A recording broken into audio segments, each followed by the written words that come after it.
کہ مشرق کے ایک خوبصورت پہاڑی گاؤں میں زویا نامی ایک لڑکی رہتی تھی جس کی ہنسی کی گونج پورے گاؤں میں سنائی دیتی تھی۔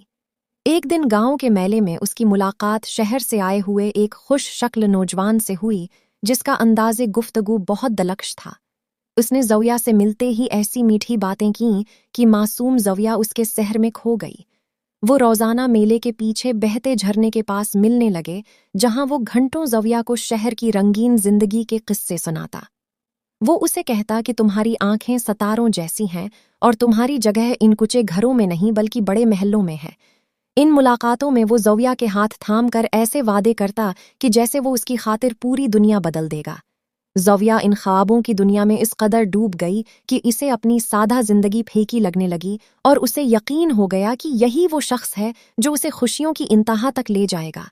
لیکن جیسے ہی میلے کی رونقیں ختم ہوئیں، وہ نوجوان ایک رات خاموشی سے شہر روانہ ہو گیا اور زویا کے لیے پیچھے صرف جھوٹے وعدوں کی راکھ چھوڑ گیا۔ وہ کئی دن اسی جھرنے کے پاس بیٹھی رہی جہاں ان کی میٹھی باتیں ہوئی تھیں، لیکن اب وہاں صرف تنہائی کا شور تھا۔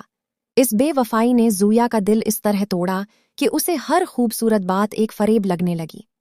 تب اس کے بوڑھے باپ نے اسے اپنے پاس بٹھایا اور بڑی شفقت سے کہا کہ بیٹی، زبان کی مٹھاس اکثر دل کے زہر کو چھپانے کے لیے ہوتی ہے اور ٹوٹا ہوا دل دراصل ایک نیا سبق ہوتا ہے۔ زویا نے اپنے بکھرے ہوئے جذبات کو سمیٹا اور یہ عہد کیا کہ اب وہ کسی کی باتوں پر نہیں بلکہ اپنے قدموں پر کھڑی ہوگی۔ اس نے اپنی محنت سے ثابت کر دیا کہ انسان کا اصل حسن اس کا کردار اور ہمت ہے، نہ کہ کسی کے جھوٹے خواب۔ کئی سال بیت گئے اور زویا کی زندگی مکمل طور پر بدل چکی تھی۔ اس کے والد نے اس کی شادی گاؤں کے ایک نہایت نیک سیرت اور محنتی نوجوان سے کر دی تھی جو زویا کے ٹوٹے ہوئے دل کا مرہم ثابت ہوا۔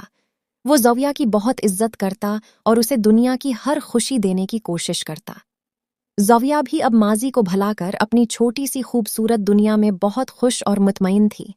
ایک دن وہی شہر کا نوجوان جو برسوں پہلے زویا کو تنہا چھوڑ گیا تھا، ایک کاروباری کام کے سلسلے میں اسی گاؤں سے گزرا۔ اسے لگا تھا کہ زویا شاید اب بھی اس کے غم میں نڈھال ہوگی، لیکن جب اس کی نظر بازار میں زویا پر پڑی تو وہ حیران رہ گیا۔ زویا اپنے شوہر کے ساتھ کھڑی تھی اور ان دونوں کے چہروں پر موجود سکون اور سچی مسکراہٹ دور سے ہی نظر آ رہی تھی۔ اس کا شوہر بڑے مان سے زویا کے لیے خریداری کر رہا تھا اور ان کی باہمی محبت دیکھ کر صاف لگ رہا تھا کہ زویا اپنی زندگی میں بہت آگے بڑھ چکی ہے۔